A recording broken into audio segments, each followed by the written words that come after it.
Hey everyone, it's that time of year. NASCAR season is back, which means my 2022 NASCAR premium package will be available here at Rotogrinders. It's your one-stop shop, lineup HQ, projections, projected ownership, articles, live shows, betting picks, everything. Discord, premium channel. We're going to be running the early bird special for $450 from February 1st until February 21st. So the Monday after the Daytona 500. Once that early bird special is up, we will not be offering a season price again until maybe the middle of the year.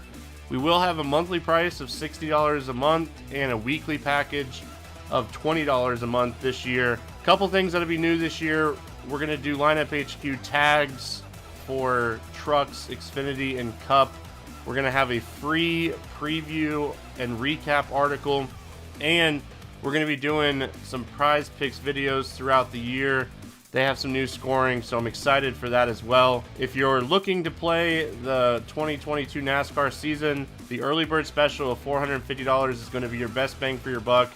It will be available, like I said, until the Monday after the Daytona 500. NASCAR season's here. The Clash is February 6th. So let's get on it. And again, always appreciate the support. So thank you for everyone that's been a part of the package before, and if you haven't, I look forward to working with you this season.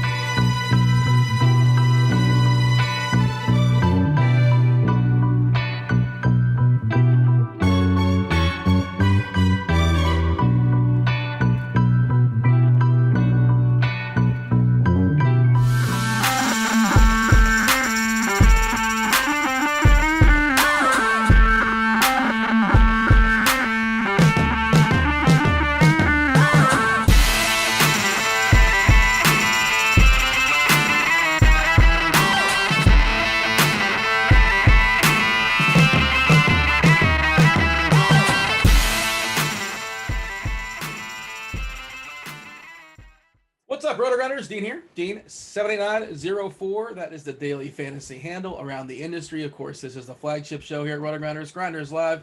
Thank you for joining us on a Thursday, 6-game slate. Still, we're going three-man booth, not messing around. Carlucci, Justin, what's going on, dude? How are things in your world? How do you feel about the slate? You excited about the San Antonio Spurs? No, definitely not. I just hate this. Like, how many are we going to cram in nights? But this is the world we're living in. And that'll be a good conversation to see, you know, what's your threshold on San Antonio Spurs it in quite an average lineup, an average game environment against Producer Miami. Steve, just a heads up, your mic is still hot. I saw Justin, your face. You were hearing the same thing, right? Yeah, I thought I was like seeing ghosts, like when the blitz was coming, or hearing ghosts, you know, when Engage 8 was called and I didn't know where to go. So anyway, Spurs against Miami, not super exciting. There are some really cheap value pieces there. I'm curious what Keith has to say about that as well, because he's on a bit of a heater, Dean. Yeah. Shout out to Keith. You took down the 20 max, the $4, I believe, the other night. By the way, I just did a refresh. I ran 200 optimals on DK with our, the San Antonio News, and Jesus, 5 Spurs in the very first lineup, 4 in the next. Well, no, 5. Good Lord. I think it's a little bit different on FanDuel. 3. Nope, there's 4 on FanDuel. All right, fun conversation. Keith, you're on fire. What's going on, dude? Yourself? You took 20K? I don't know how much it is. 20K? It's a lot of K. We also want to give a shout out to Raiders 707 Nation, who took down 6 figures. I believe he was lurking in the Discord like 100,000 the other night. Congrats to him. Congrats to yourself, Keith. What night was it? What was the? It wasn't yesterday where it was a complete disaster. At least for me, it was. It was Monday night when it was Andre Drummond chalk night with Isaiah Jackson. So I crammed both of those guys in, and then had a couple of nights. I had Gary Trent at like 9%, and Desmond Bain at like 6%, who were the real difference makers. And then Curry just went nuts in the fourth quarter to get me over the top. So yeah, nice little hit. And then I got close again last night. I was underweight on Isaiah Jackson last night, finished third, but Mike Conley didn't quite do enough to get me to the top last night. But third place finish, I'll take it. Yeah, too soon, man. Too soon to hear about Isaiah Jackson again. Did you happen to catch some of the people's takes on Twitter talking about ownership, the percentages dropping on FanDuel after lock? It went from 50% to 49.7%. Something is shady here. Yeah, man. It's that was the quickest night I've ever closed the laptop. Like, all right, And then I still had Jokic in some lineups, and my lineups were a disaster. I don't know how terrible. I switched it out just for funsies, but like I wasn't getting there anyway, just to get some practice, get some reps in, I suppose. Yeah, Justin, how was your night last night? Was it as poor as mine went? It wasn't a complete wash. I thought I had some outs, and I was swapping like a madman after all the Denver news and the Utah news. I just, I dummied in a bunch of Clarkson. I really thought he was going to play. Yeah. But no, didn't quite get there. I played some low dollar, large field stuff on FanDuel. Didn't quite get there. Had some decent builds. Even had a couple of Terry shares from Indy and a couple of Torrey Craig shares, but those lineups ended up being terrible. So just didn't have the right pieces there, and we'll give it a go again tonight. Yeah, we saw that Torrey Craig ceiling game basically. This is the first. I know I had him on Prize Picks, and he got me there in the first quarter. I was like, oh, that was nice. Never. He's usually a guy that kind of ekes his way. I'll give you 6, basically 6 a quarter or something like that. If that, you're kind of rounding up. All right. Tonight is a little bit different as far as the slate. The San Antonio game, inclement weather, so they moved that game to 7:00 as opposed to 8:30. So now we have, of the 6 games, 4 of the 6 games start at 7 or 7:30. Then we have a 2-hour block to Sacramento, Golden State at 10:00, and the Lakers and Clippers at 10 as well. And some injuries, of course, we're monitoring. We got most of the news, but Fox is questionable once again. I would say highly questionable. Like, he's going to play on the back-to-back on a game where you're supposed to get absolute wallop in Golden State. Like, no, like I just don't think he plays, but I've guessed wrong before. But I'm assuming he doesn't play tonight. Also, there's the assumption that he's just kind of waiting to get traded. He's in the trading block, and maybe he just never plays another game for the Kings again. Anthony Davis on a back-to-back. Like, and I had this conversation with Meansy earlier today. It's on national TV, TNT. And, we got Barkley calling him street clothes all the time. He hates that. There's no way he's not playing this game, like in my head, but it's Anthony Davis. So who knows? I cannot imagine he does not play on national TV and TNT. And the first half of that is the TNT game is Phoenix and Atlanta. Trae Young is questionable. He went through a shoot around. It's on TNT. I assume Trae Young plays. Thoughts on that, by all means, go for it, Keith. And, other things that we're monitoring, of course, we'll dig into it as we break it down game by game, but general thoughts as far as the slate. Do you agree with me? Do you think Davis plays and Fox is out? I do agree. I think Davis plays. I've got the conviction tag on him in lineup HQ. So I'm on your side there. I thought he looked really good the last 2 nights. So seems to be over the wrist injury. Excited about the usage without LeBron. So I am on Anthony Davis tonight. Hopefully he stays in there. Do have that Golden State game right there, so I can swap a couple of my shares over to Curry if he ends up something weird happens. Definitely agree with you on the De'Aaron Fox stuff as well. Just really seems like they're waiting for a trade there. Don't really know if he's hurt or not, but I don't believe that he's going to play in this game.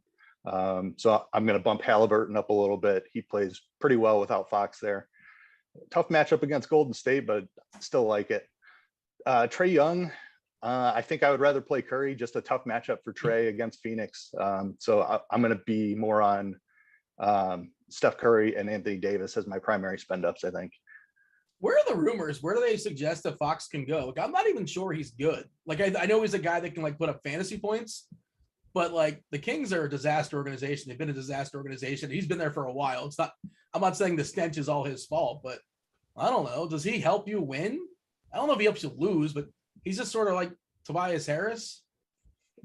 Yeah, I'm not really sure where he ends up, and he's on a big contract too. I believe he got a max deal, so yeah, it's a big contract. I've heard some rumors about maybe swapping him out for Simmons, but I don't know if that makes sense. I haven't really heard anything much beyond that.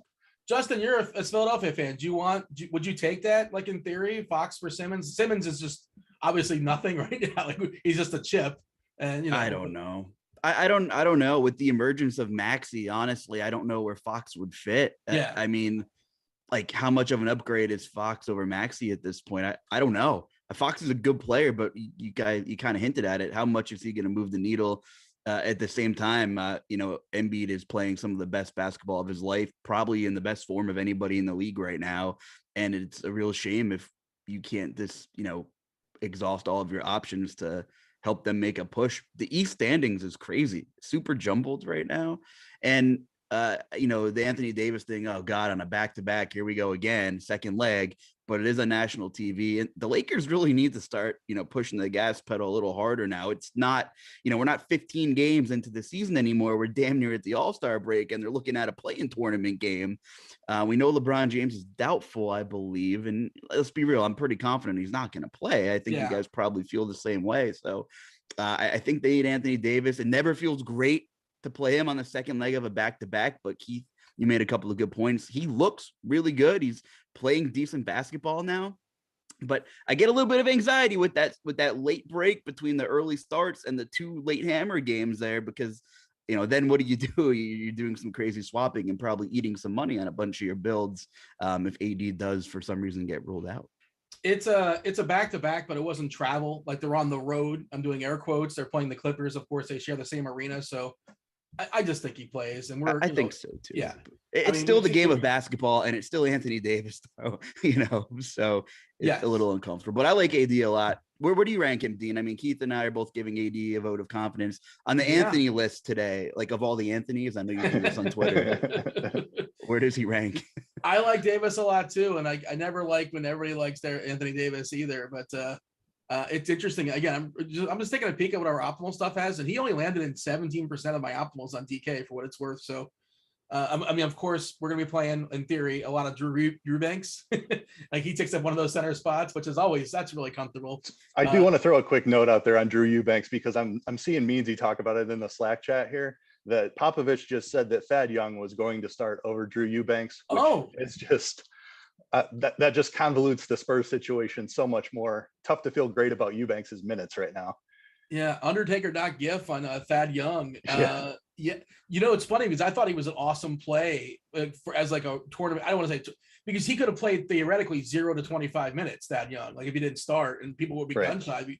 You look at that game log, but now he's going to be people are just going to be loading in like Thad Young, guy who never plays. He's still in everywhere. By the way, one final thought as far as Maxey versus Fox. He's 3 years younger than Fox, and like, next 5 years, money aside, I'll take Maxey over Fox. Like, I don't know who's paying. Why would you want a max deal on De'Aaron Fox? Like, why is that a tradable? I don't even know why people would want that. I know the Sixers already have the Tobias Harris thing. Why do they want, pretty good player, but are they a star? I need to see more out of Fox. I like Fox a lot. He's good at basketball. But does he move the needle, for the contract? I don't know who's going to take Fox. I don't know where are his suitors. It's a good question. It's no besmirching. Like, he's fine. But he's just like, that's not money. The delegation of money is not well spent, in my opinion. And like, if Fox is ruled out, where does the line go? How much does it actually move? A half a point, maybe a point, maybe it's kind of built in. I'm not really sure, but yeah. All right. Enough Fox slander. Let's get to the 6 gamer. What's up, YouTube? Hit that like button. Do subscribe. Do turn on those notifications and fire off your questions. Throw them in our Discord channel, rotogrinders.com/Discord. Go to the live stream chat channel. That is a non-premium channel. There are some premium channels. That one isn't. That's for everybody. Hang out in there. Do partake in the conversation. What's up to everybody in there right now? And producer Steve's going to be pulling those questions, whatever questions you guys have. We have plenty of time. End of the show, we'll get to them. More details, the better. Is it FanDuel? Is it DraftKings? Is it for tournaments? Is it for cash? Large field, single entry? The more details, the more helpful it is as far as actually answering whatever is on your mind. If you want us to cover something, we forgot something, double down, elaborate further, we're happy to do so. First game on the slate we're going to be talking about is Minnesota and Detroit, 2:30. That's a big old number. 2:30. Minnesota's a 7-point favorite here at Detroit. Well, Justin, you slid into my DMs today. You told me that it's a Barbara Walters night tonight for Kat, and that's for the young kids. She used to host a show called 2020. So 20 boards, 20 rebounds. I'm assuming it's rebounds, not assists. I'm being presumptuous here. I'll take both. Yeah. Talk to me about Kat. Talking about the T-Wolves. Okay, by the way, I can't take credit for that because you started that little Barbara Walters slogan on Scores and Odds. I think it was Towns too. The last 2020 game you tried to call was Towns. I tried to make it happen. He almost got there, but it didn't quite happen. But I think it paid off. If I remember correctly. Well, his ownership is bumped up now to almost 10%. It was coming in at like 2% in our first run earlier today. I just thought that's ludicrous on any slate for a guy like Towns. I'm not saying I love it, but Detroit does play slow, but Minnesota is the second highest team total on tonight's slate. If D'Angelo Russell's out, I'll prioritize Cat even more. I don't know exactly like if D'Angelo Russell's ruled out, like how much the needle will even move on Towns. I can still see him coming in sub 20% potentially with Davis and Curry on the slate. So I think it's a good spot. Detroit is dead last in rebounding, last 10. They are bottom of the barrel in the league in pretty much every rebounding metric. And I think that bodes well for a potential outlier performance here. Sometimes Towns disappears and he's very frustrating in great matchups. This is a great matchup. And Minnesota in general has been playing really fast lately too, which is kind of funny because they've been missing Russell and Beverly. So I don't know. I think that bodes well for maybe a sneaky little mini stack too. Some of these Detroit guys might be in play. Cunningham is questionable. I think like that's a real questionable tag. So yeah, he's got a hip and he did not come back from the game. I should have mentioned, yeah, Cunningham is questionable. Pat Bev has got that ankle, so he was limited to like 15 minutes last game. It was a blowout as well. And Russell's got that shin. Just kind of things we're monitoring, and we'll know. 7 o'clock game. So I kind of think it could be a little pace up spot for some of these Pistons. If Cunningham's ruled out, I'll have more interest for obvious usage reasons for some of these other guys. And Jeremy Grant's fairly priced, came back, played a decent amount of minutes. So yeah, I don't know. What are you guys' thoughts on that game? I think it's pretty appealing.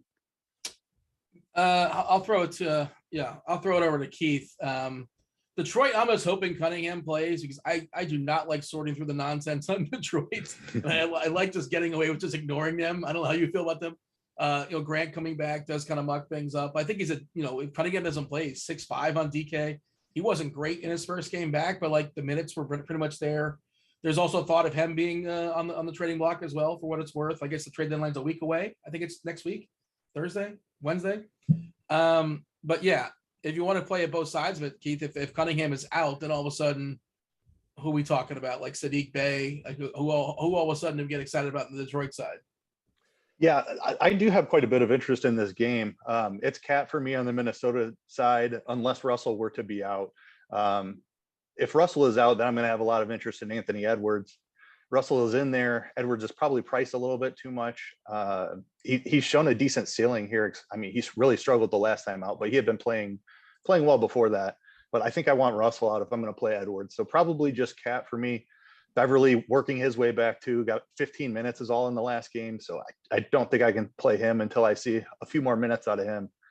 Probably just going to be Cat for me on the Minnesota side, unless Russell were to sit, and then I'd have some interest in Edwards as well. Detroit, I really like Jeremy Grant's price on DraftKings. Even if Cade does play, I think he's fairly priced. He played 28 minutes in the last game. I think we can expect almost 29 minutes. I think we can expect him to play a few more minutes in this one. Justin alluded to the pace of this game. I think it's a pretty good spot, and he's a little bit too cheap for what he can offer. If Cade ends up sitting, then I have tons of interest in Grant. I think he'd be one of my higher owned guys on the entire slate if Cade does sit here. Cade gets ruled out, I'm willing to go a little bit deeper. It's probably Sadiq Bey would be the guy I'd be looking at. I'd have to see how Hamidou Diallo comes projecting in that, but he's a name that I would have some interest in. But definitely interest in Grant, and then it kind of depends on Cade for me for the rest of the Detroit guys. Yeah, I was going to throw out Diallo. I think when we've seen him have some ceiling games, of course, that's like when everybody was out. But yeah, we've definitely seen him get some run. 4.4K on DK.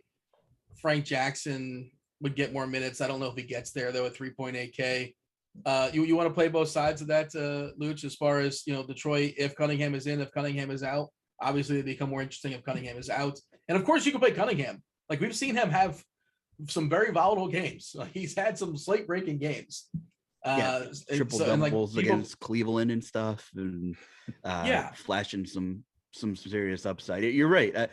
I'm with Keith. Much more interested if Cade sits. Grant's price, regardless. I'll have shares of Jeremy Grant for sure. Kelly Olynyk, like when is this leash going to be off? A disgusting large field play because he's like 4,500. Like I'm not endorsing Kelly Olynyk, but I think both sides are playable. And just on the Minnesota game, like on the Minnesota side, you look at this slate, we have exactly 0 players projected for over 50 points. Minnesota has 3 guys that could have an outlier game on any given night with 50-point upside. that are coming in super low and the second highest team total on the slate right now. So that's kind of my reasoning here in this one. And I'm just glad we're going to get the news for this one, it being a 7 p.m. game. I really, we have a break after this show. I really was like, I can't even like build a ton until this show's over because we just don't know about a lot of things. Yeah, on DK, we do have Steph Curry projecting over 50 because, DK, you get that 3-point bonus, but you're right. Nobody on FanDuel projecting over 50. 6-game slate, no Jokic, no Embiid, no Harden, all the big studs pretty much are out. Curry, Chris Paul is the second most guy for raw points. Chris Paul edges out Anthony Davis and Cat and Westbrook because they're playing Chris Paul like 40 minutes these days. I guess they think he's that probably won't end well, well, whatever. Daily Fantasy Sports, all we care about is tonight and tonight only. We're projecting 38 minutes for him. All right, let's go ahead. Let's move on. Let's talk about my Miami Heat at the Spurs. The Heat, nothing official just yet, but we're assuming, well, he's questionable technically, but Kyle Lowry is there. I believe he did work out as well. He's been out for a while with a personal issue. Butler expected to play. Tucker expected to play. They are going to be out with no Yurt 7, no Caleb Martin, but Miami is healthier than they have been in a while. Lowry coming back certainly hits, Gabe Vincent strongly and Max Strus and those guys, and even like Duncan Robinson, people like that. As far as San Antonio, no Murray. Bigs are out. No Pirtle, no McDermott, no KBD, no Jock Landale. I'm not sure if I hit them all, but I think I've hit them all. But yeah, I guess we should start with the news, and I'll throw it to you, Luch. As far as the Spurs, they're expected to start Jones, White, Vassell, Johnson. That's the big body Johnson, and then Thad Young, man. He's gonna draw the start.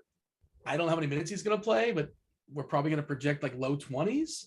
Let's see what the projection team has for him, but maybe they haven't adjusted to him actually starting just yet. How many Spurs is too many Spurs? Because like I said, they are popping like crazy. It's a slate that does not have a ton of value, and we're looking for it. And the Spurs is like, here it is. And of course, they still have a lot of bodies, like a decent amount. Other guys, Joe Weeks Camp is a person. I don't know if he's going to play or not. One of the Hernan Gomez is on that roster. But yeah, it's not a great matchup against Miami, but here we are, and they're cheap. They make stuff work. Go ahead. Yeah, big news dropping, by the way. You check your Rotogrinders push notifications, and I'm sure we could circle back to that with Cade Cunningham getting ruled out. We spoke it into existence, I suppose. Yeah, you know what? Like Derek White, 6,400 on FanDuel. You got to like that price regardless of matchup. I think he's definitely in play for cash games and probably, both formats. If you like him enough, get different elsewhere. We'll see where the ownerships land in about an hour. Trey Jones is super cheap on FanDuel, 4K flat. With the weird Eubanks, Thad Young situation, we don't know for sure yet, since it just came out of Pop's mouth, I suppose. I guess Trey Jones is probably my favorite play. He's one of the cheapest guys there. He's been pretty good when he's had opportunity in minutes this season. So I do think Trey Jones is fine. I can't say anything too negative about any of the guys on the Spurs team because they're all so cheap.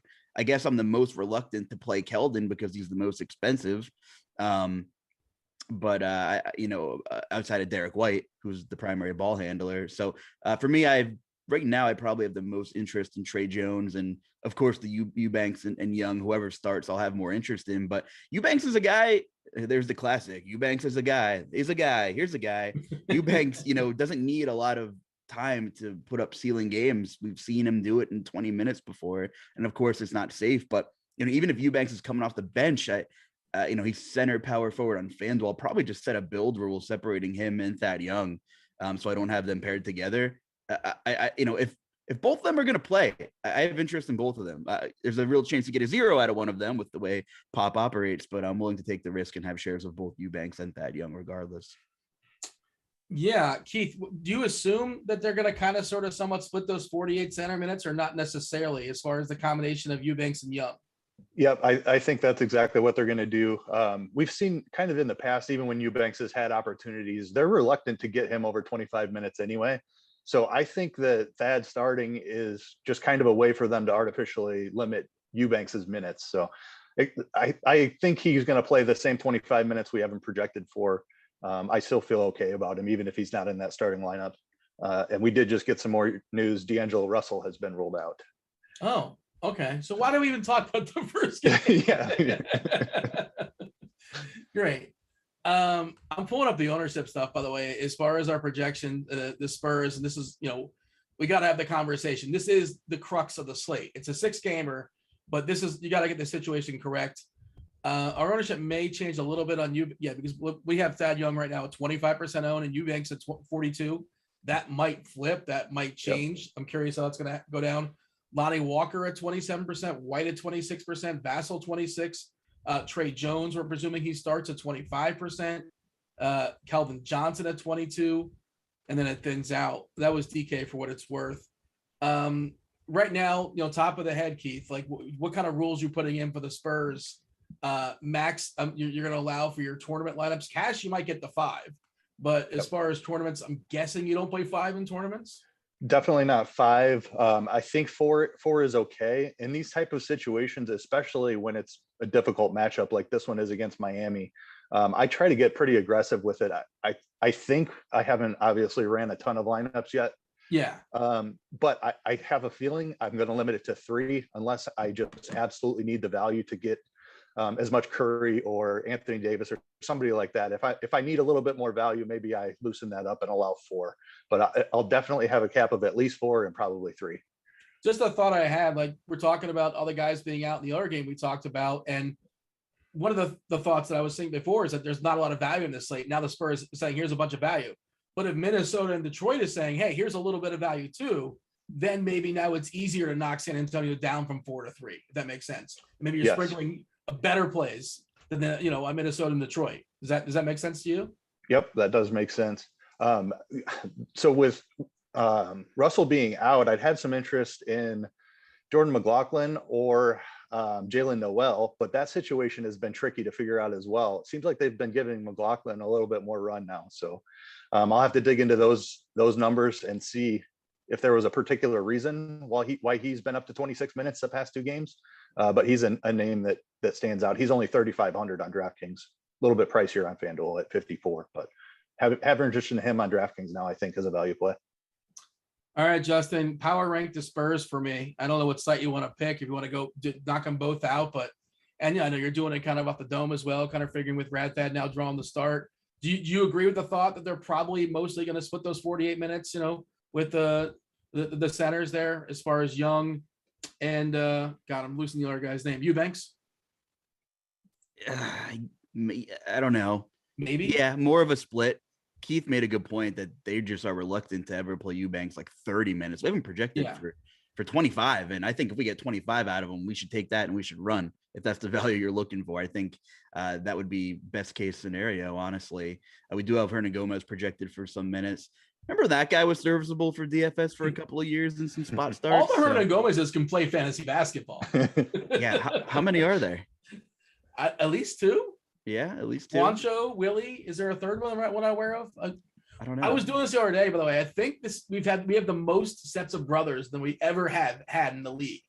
You just kind of run through them. The Balls, the Holidays, the Antetokounmpos. There's like 7 or 8 or 9. But it's whatever. We can do that we'll let the chat have at it. I don't know. But there's more. I'm derailing the show. Continue.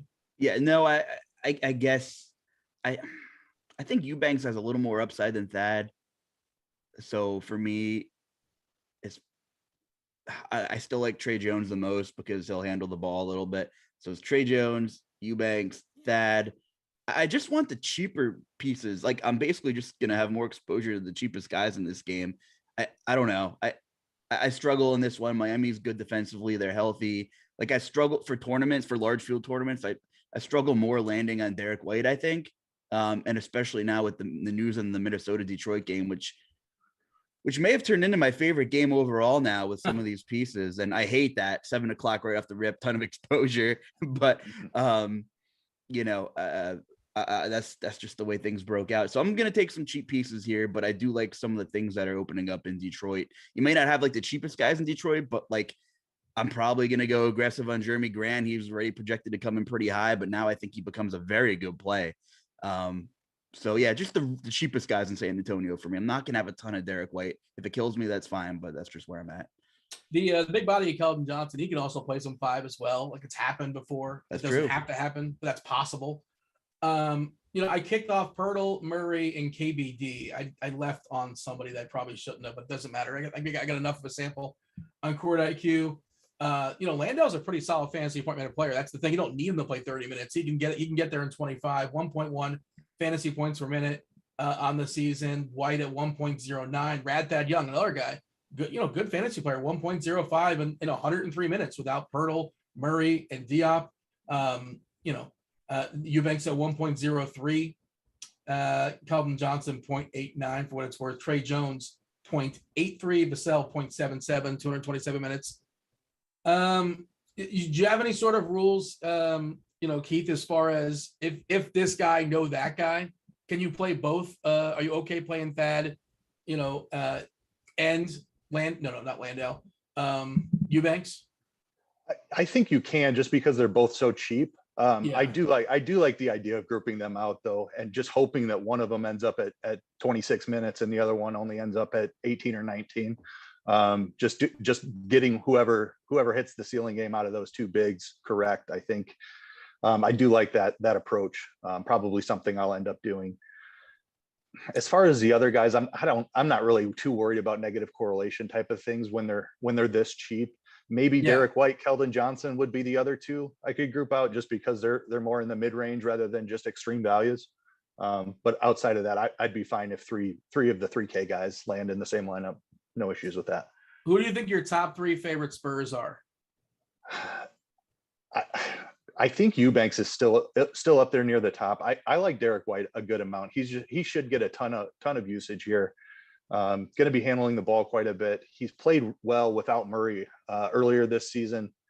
It just feels like he's a little bit too cheap for what he's going to be out there doing today. I know it's a tough matchup against Miami, but he felt underpriced even with Murray in there. Now that he's the primary guy with no Murray, I feel really good about Derek White at his price.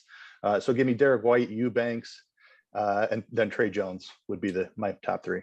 Keith, what about correlation? The Spurs are playing another team. They're playing against the Heat. They're getting Lowry back. Well, no, game time decision, but I'm assuming he's going to play. Whatever. We're projecting it in. Which, one more guy, heavy usage guy, ball handler as well. Slight hit to guys like Butler and Bam. Doesn't mean you can't still play them. Ownership is not really on him. 15% for Butler on a 6-game slate. 12% for Bam. That's DK specific for what it's worth. Your thoughts as far as a run back on Miami? Your favorites amongst the options? Yeah, I love Bam Adebayo. We've talked about the lack of depth that the Spurs have in the front court. Thad Young, is he really going to be able to slow down Bam? We saw the big ceiling game. Like, Bam had struggled a little bit since coming back from missing some time, but we did see that ceiling game finally in the last matchup with Toronto. So I feel really good about Bam. I'm going to run him back from on the opposite side of this Spurs value quite a bit. Jimmy is fine. We've seen him come back after missing games and play big minutes too. So I don't mind Jimmy, but I do have a slight preference for Bam. I don't think I like much beyond Butler and Bam. Lowry is 3-1 on 7-3 on DK, 6-2 on FanDuel, which, like, this is just like he's been playing and as is, 6-2 is a pretty fair price. I don't know what to expect. It was personal. I don't know if he's been working out. There's not been a lot of stuff out there as far as what he's been up to be honest. Your thoughts here, Luch, as far as the Heat. I don't think there's much beyond the big two, and if you want to throw a dart at Lowry, who plays on FanDuel, I don't hate it, but beyond that, I guess you can always play hero, but you know what I mean? Yeah, my player pool for Miami will be the big 2.5. That's it. Whatever you want to call it. It's just going to be those 3 guys. Probably only going to play one, set a build rule with having just one. Like he said, I don't mind running it back. I think Bam's my preference too. Great matchup inside. The Spurs are playing pretty fast this year too. So, this could be a sneaky spot to have a run back with some of that San Antonio chalk that are going to be in a lot of builds today. So I'm with you. I think it's Bam for me. I'm out on Lowry on DK, but that FanDuel price is good. I think he's serviceable at 6-2. Again, a lot of unknown there, and he's projected to come in, around 5%. So I'm willing to attack the unknown more times than be, shy away from it, especially at that 62 price tag. So, Miami has a good team total, 115. And for the Spurs, the thing that bodes well for them, it's not like they have like a 99 Like they're at 108 at least. They're missing their best player, and they're missing their center too. So they're missing a couple of big pieces, and their team total isn't horrible against a good defensive team in Miami. So I think that bodes well that some of them will succeed tonight.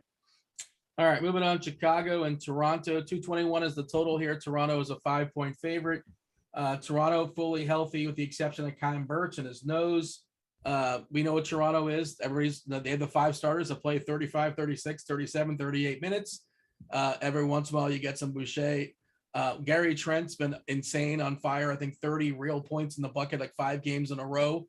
Do you think that's going to continue? I don't know. Probably not. And that's how he gets there. That's just what he does. As far as the Chicago side, of course, they're without Lonzo, Caruso, and Levine dropped. He was probable yesterday. I think he's questionable today. So a downgrade with his back. I'll throw it to Keith. As far as the Toronto side, we know what it is. Are you buying that Gary Trent is hot? I do like the DK price, so that's kind of appealing. But and everybody else you can always play because there's plenty of ceiling. You catch them on the right night and they play 40 minutes. Yeah, my success this week has been largely attributable to Gary Trent. So I have to go right back to the well in this one. He's still too cheap. The usage this guy's been seeing. We know Toronto loves to play their starters huge minutes. So there's that one overtime game in there that's skewing it a little bit, but he's averaged 42 minutes. You take that overtime game out, it was a 3 overtime game, and he's still up around 36 minutes a game over the last 5 here, or the 4 if you exclude that overtime game. So I'm confident the minutes are going to be there. It's just whether he's going to continue to shoot as much as he has. He shot at least 20 shots in each of the last 5 games. It's working for them. I don't see, unless he comes out and misses his first 5 or something, I see no reason why he would back off. So he's still too cheap for that kind of usage. I'm going to go right back to Gary Trent here. Go ahead. No, I was just going to touch on Siakam and Van Vliet also with their minutes. They're always very safe plays. If you run into a ceiling from one of them, they're completely fine too. So just the way that the minutes are condensed in Toronto, I like getting to a ton of these guys. I was just thinking, like earlier today, I was thinking Trent is a good fade option. General rules. I have general rules. When I general rules, if a guy has a big ownership percentage and he's going to be, really popular for justifiable reasons, but if the way he gets there is through scoring points in the bucket, you can bet on the negative variance. But I think that ownership's going to fall with what we saw in San Antonio and the Minnesota and Detroit as far as players being rolled out. I think it's currently at 28%. We'll see. Stay tuned on that. But just a thought. All right. Your thoughts there, Luch, as far as Toronto, and feel free to jump over to Chicago. Of course, things will change if Levine doesn't play. Yeah, that DK price I like for Trent quite a bit. $1,000 more expensive on FanDuel. I never leave the table on a heater, but I just don't know if I could stomach it. He needed that crazy overtime game and 5 steals to get to 53, which is, what happens. That's basketball. That's why we play the game. Obviously less of a ceiling at 71 on FanDuel. I don't mind it. If it lands in a couple of game stacks for me, that's fine. And I'll run it back. I'm not exactly going to prioritize him. But I will have extreme interest in Chicago if Zach LaVine is in fact out. And that's the news we are all hoping for sooner than later. Kobe White, too cheap, 4,800. If LaVine is out, you could probably even throw him in some large field stuff regardless. DeRozan becomes a fantastic play.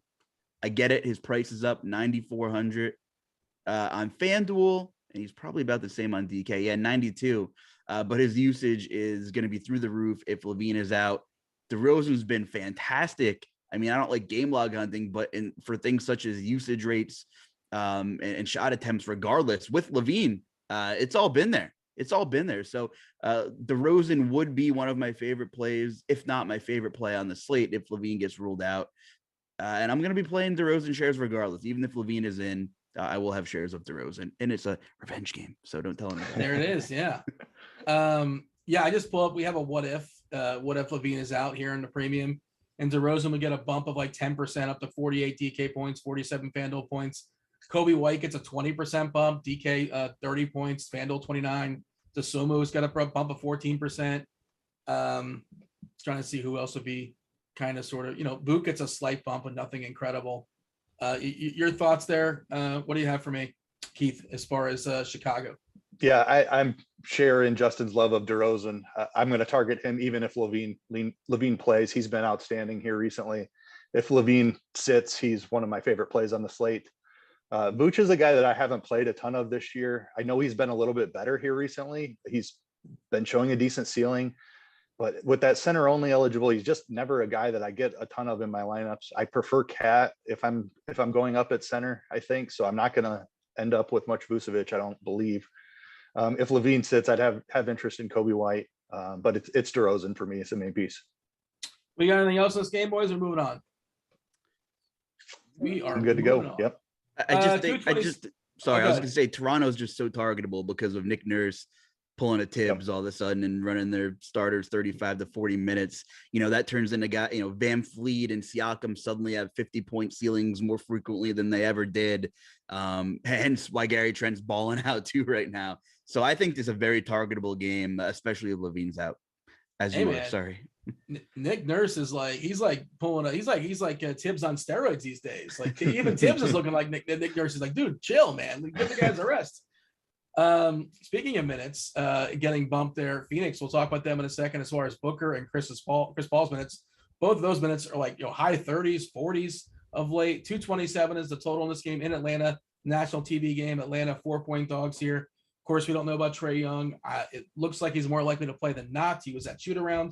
He's got that shoulder. As far as Phoenix, they're pretty healthy with the exception of Campaign. Shamit out as well. So some of their wings. Ayton, of course, expected to play. Crowder expected to play. All right. I'll throw it to you, Luch. As far as Phoenix, are you buying? They just going to keep throwing 40 minutes at Chris Paul and Booker? I think Booker are more likely, but there's some sticker shock for sure on Chris Paul. I don't know we've seen him this expensive all season long, but he's certainly justified it. 10K on FanDuel, 9.7 on DK, and the rest of the Suns. What do you have for me? Yeah, it's crazy. And the Suns are just humming along. No, there was a majority, I won't want to say majority, but a lot of the public thought, well, it was a good run. They probably won't be back, but man, they're playing good basketball. They're cruising. DeAndre came back, played 26 or 28 minutes. Didn't really seem to affect CP3 and Booker that much. They still had fantasy totals in the high 40s, which won't always help you take something down, but it's still good to see. And we've seen Chris Paul and Booker coexist to have borderline ceiling games together. Again, this was all without DeAndre, without Crowder. Now they're healthier. So I'm probably going to go back to grouping Paul and Booker out because for a while I was caring a little less because the minutes and the usage for both of them were just so high. I'm more so buying into Booker because the shot attempts I don't think are going to change. Like Chris Paul might be the leader of this team, but on the court is Booker taking 20 to 25 shots a game. And I don't think that's going to change. I think that's here to stay. 9,100 on FanDuel. I like Booker quite a bit in this game against Atlanta. So I'm more prone to playing Booker tonight. Of course, a little bit of sticker shock there with Chris Paul, like you said. But the Minnesota and Detroit game, a lot of great looks there now. So I don't see myself prioritizing Chris Paul, but I will be going out of my way to get shares of Booker. Yeah, Keith, the Suns, the only two that are grabbing ownership are Paul and Booker. Beyond that, we see Crowder at 5% on DK. DeAndre Ayton at 1%. That's just interesting. I mean, I know he's just coming back from injury, but if you can get Ayton at 1%, 2%, if it's 3%, whatever it is, less than 5 on a 6-gamer, that's just interesting. And, the price is okay, 7.4 on DK. We're looking at 3% ownership on FanDuel at 7.3, center only. Feel free to add on as far as your thoughts on the Spurs, and then jump over to the Hawks.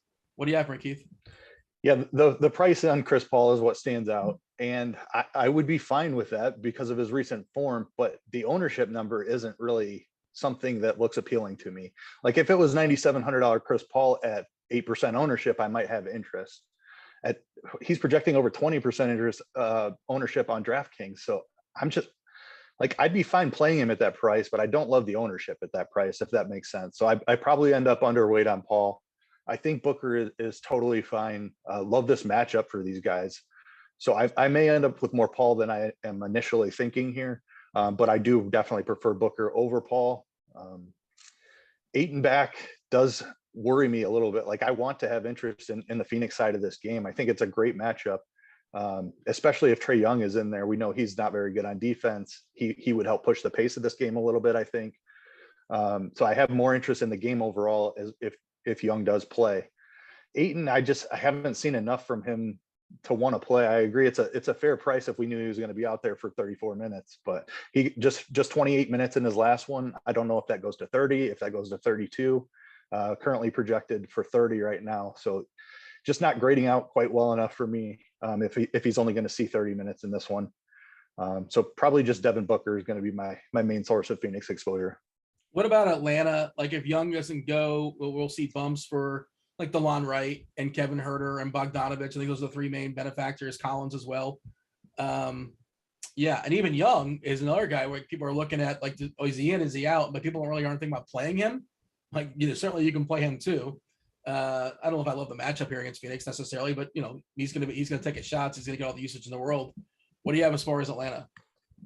Yeah, tough matchup for Young. I'm not getting a discount on the price really either. So I don't have a ton of interest in playing him. If he were to miss, I would have interest in Herter.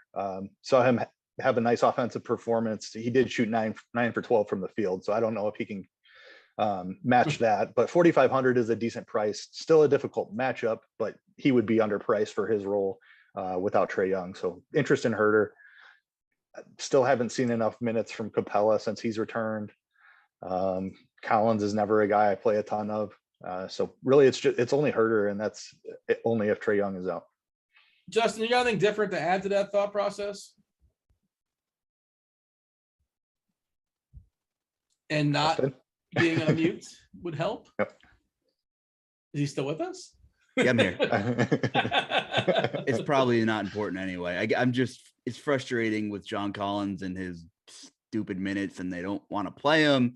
You look at his game log, and he's smashed in 2 of the last 3 at his price with playing like way less than 30 minutes. So he's playing good basketball. And I was looking at the game flows, and he wasn't in like super foul trouble or anything. They're just choosing not to use him sometimes in the fourth quarter and in the second half. So it's strange. I think he's worth having shares of on DraftKings if you're playing large field at 6,300. Like, don't prioritize him. But if he's the last guy in, I still think there's a bit of a chance. And I'm looking at that 1% ownership. And it's not like 30 games ago he just had a 7x game. It was literally a couple of days ago he had 2 of them. So I wish they'd play him a little more, but it doesn't seem like they're going to do that. Trae Young, I don't know. He's cheaper on FanDuel. Just hasn't been great in slow pace games. I think he needs kind of an up-tempo environment. So I'm not crazy about Trae Young regardless. I'm good. We can move on. 225.5 is a total. Sacramento and Golden State tonight, back-to-back and travel for Sacramento. Admittedly, not a lot of travel. We don't know about De'Aaron Fox. He hasn't played like the last 6 games or so. He's questionable. I'm guessing he doesn't. Bagley out as well. Golden State. We are expecting Porter not to play, Iguodala not to play, and Draymond not to play. But, Steph, Wiggins, Clay expected to be good to go. Well, Justin, wherever you want to start in this game, go for it. Curry's one of the big spends out there. Yeah, we could go with Curry. I actually wrote him up on scores and odds too. What can you say? If this game's close, he should be an opportunity to smash. 14-point spread, I believe it is. So there's a chance that it does get ugly. The Kings are terrible. We started the show talking about how bad they were, and here we are almost wrapping it up with the same conversation. However, they did scrap recently, and who did they beat the other night? I can't remember, but they had a decent Brooklyn, I believe. Yeah, they beat Brooklyn. Yeah. So, it's the NBA. I typically don't build, thinking I like my glass is half full when I build, and I try to think games will be competitive more oftentimes than not. So, even if this thing is kind of ugly, Curry can still get there. It's not like he's 11K. He's 93 on FanDuel, which is kind of ridiculous. High-paced game, no defense from Sacramento. This has been the story all year. They don't do any of that stuff. So I think Curry's a great play. I think you need him for cash on FanDuel. And I think, Clay and Wiggins, I think Wiggins is an interesting tournament option. He's been really good, especially since he got like the All-Star game mention. I don't know, a little bit of narrative-y stuff there, but he has been playing better even with Clay back. And of course, this game environment is great. So if this game's close, I do like these Warriors. And I think this is like a perfect game to have a run back with some of these stacks, because if it's close, Golden State plays fast. They play good defense, but they play fast regardless. So I do like the idea of kind of running it back with Halliburton, or Harrison Barnes is pretty cheap on FanDuel too. And I hate trying to predict like when the Rashawn Holmes minutes are going to be coming or the Shemezi Metu minutes are going to be coming. On the other side, we have Moses Moody draw on the start, and I thought he would be an interesting cheapie, but I think he falls back a little bit now with the Spurs stuff, which may make him, a low-owned play. Well, it should. I think it will. I suspect he falls behind a lot of the San Antonio stuff. What do you have, Keith, as far as this game? Yeah, Steph is a great source of raw points on the slate. Love the matchup for him. I do want to play some Kings on the other side. Just if he's going to hit a ceiling, I like some of the Kings to perform really well also. So might as well run it back. I like Justin's call on Wiggins. He's looked really good out here recently. Clay just not seeing quite the minutes. Now, like he's been capped at what seems 27 minutes the last 3 games. Maybe that gets a bump to 30 in this one. It's hard to know when that's going to be. I don't think this is the day that I'm going to take a shot on him though. The full run of minutes is coming soon, but I'm not going to keep chasing it. So I'm out on Clay for now. On the Sacramento side, I think Halliburton is my favorite play, assuming that Fox is going to sit. I think we all agree that's the most likely case. We've seen the assist rate just skyrocket when Fox is out. So tough matchup for Halliburton, and don't love the price tag, but the ownership should be there, especially as long as Fox continues to be in these projections. So I'm going to bump Halliburton's projection a little bit when I run my script, and just count on those additional assists coming in without Fox. So Halliburton's my guy. Don't mind the price on Barnes either. Better price for Halliburton on FanDuel, 7.6 over there, 8.5 on DK. Of course, you can play him on both, and the ownership reflects that as well. Who's like your favorite like dart in this game? Like I mentioned Metu, I mentioned Moody, I mentioned Holmes. Like, do you have a favorite, or just kind of like if somebody kind of works their way in, so be it, but you're not necessarily targeting anybody? Yeah, somebody who's been playing really well, Davion Mitchell. Since Terrence, I can't remember his last name right now. Terrence Davis has been out. Mitchell has played really, really well, and he's been seeing the minutes. He's been in mid-30s minutes for 3 in a row now. So he would be my dart throw if Fox is out. All right. I'll just pull a question from chat right now. They're asking about Looney. You have any thoughts as far as Kevon Looney, GPP tournaments? Do you think he's got enough upside to make him justifiable? You put him in the pool? Yeah, he'll be in the pool. Like mid-range price is fine. It's tough on DraftKings because he's center only. He does have power forward on FanDuel, which helps. I think he'll land a little bit more in my build on FanDuel. You got anything else in this game, Luch, or shall we move on and talk about the hammer? I guess it's a dual-pronged hammer tonight. Yeah, I think it's worth noting that there's big pricing discrepancies between sites. FanDuel was really aggressive, jacking up the prices of these bench Golden State players just in case Steve Kerr pulls something. Like Moody's $5K, you can't play him regardless. Kuminga is $900 more on FanDuel than DraftKings. Damian Lee's up to $5,100. Jordan Poole's $7,500. That's an X button for me. But I still have interest in Andrew Wiggins at $7K. I think Looney will be in the pool. I typically would not want to pay $5,800 for him, but this is like the only game environment where I could see a potential outlier ceiling game from him, just because Sacramento is that bad and that fast that I'm willing to keep him in the pool here. Bad news for you, Justin. Levine's going to play. I think you said you didn't want him to play. He's playing tonight, and Kym Birch is available with his nose. So, all right. One more piece there for Toronto to play with. I don't know how much run he's going to get. Obviously, just he might eat at a few other guys.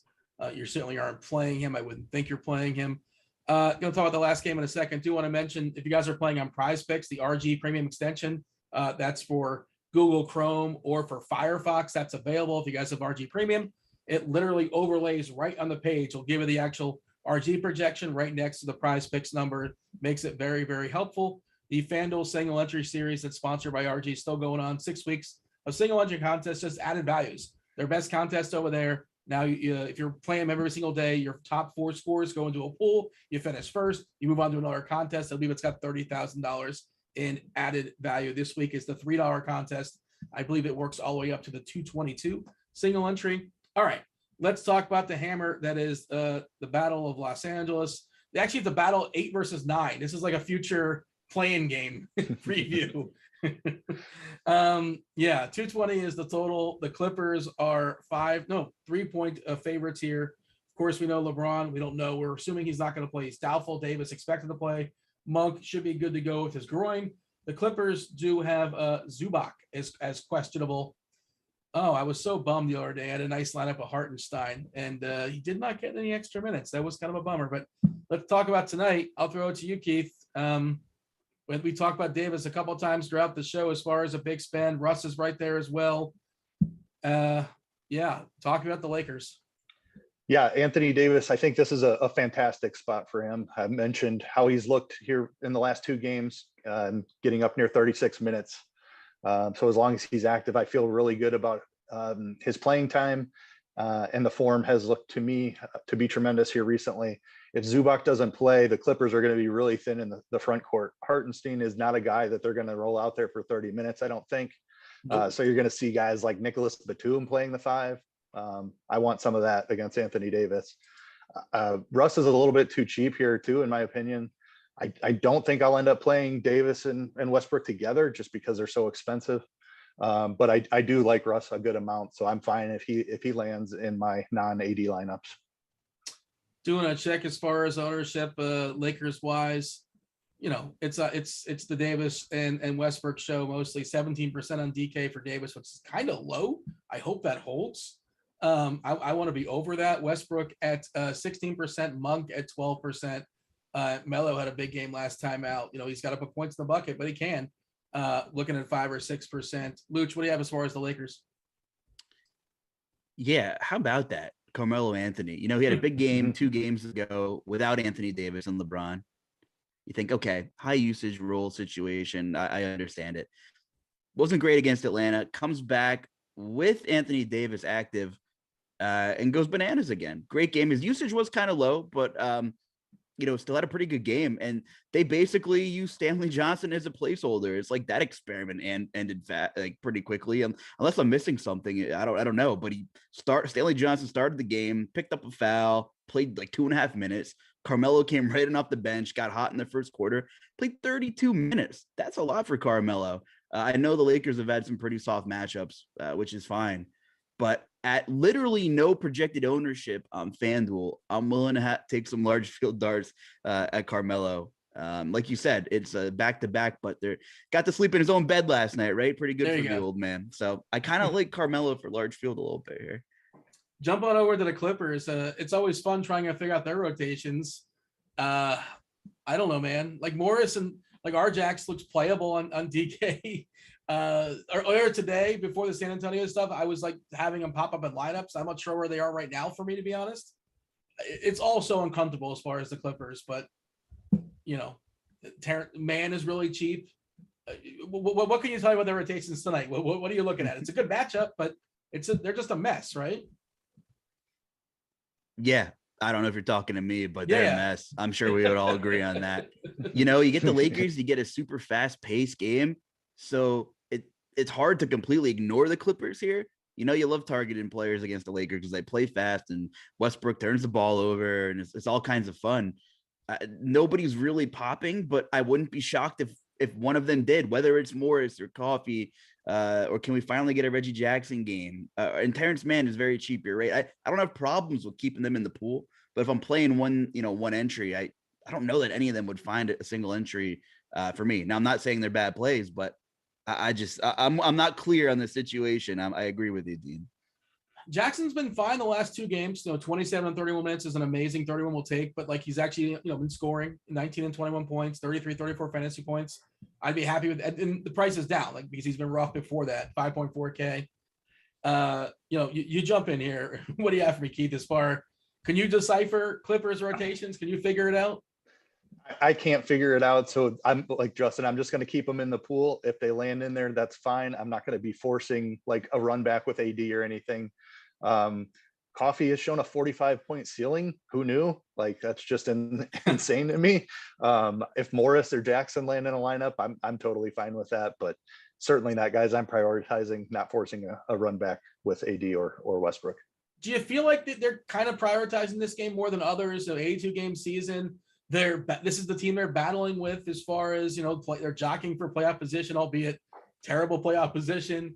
Of course they battle for, headlines in the same city, LA versus LA, national TV.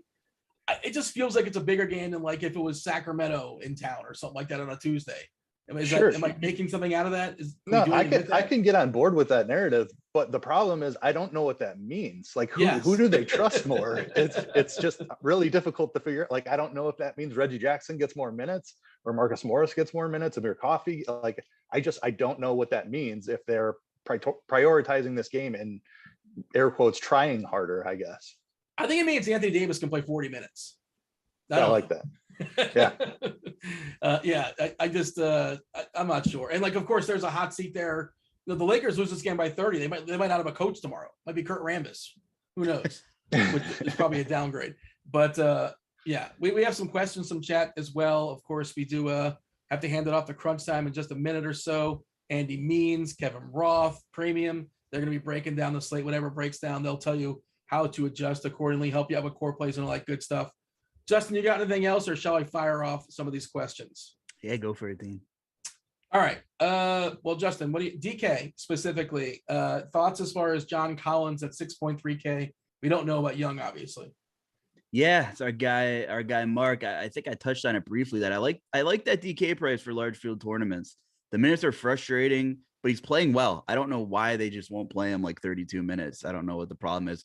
I know there's whispers of him, being on the trade block and all this stuff. I don't know why, if you're Atlanta, why you're going to give up on a guy like John Collins, but I wouldn't play him in like small field stuff, but if you're playing the fadeaway or whatever, he's a guy that could go out there and get 40 fantasy points in 25 minutes. And he's done it 2 of the last 3 games. Keith, thoughts on, this is why I hate the Pistons, thoughts on Corey Joseph. We got to think about Corey Joseph tonight.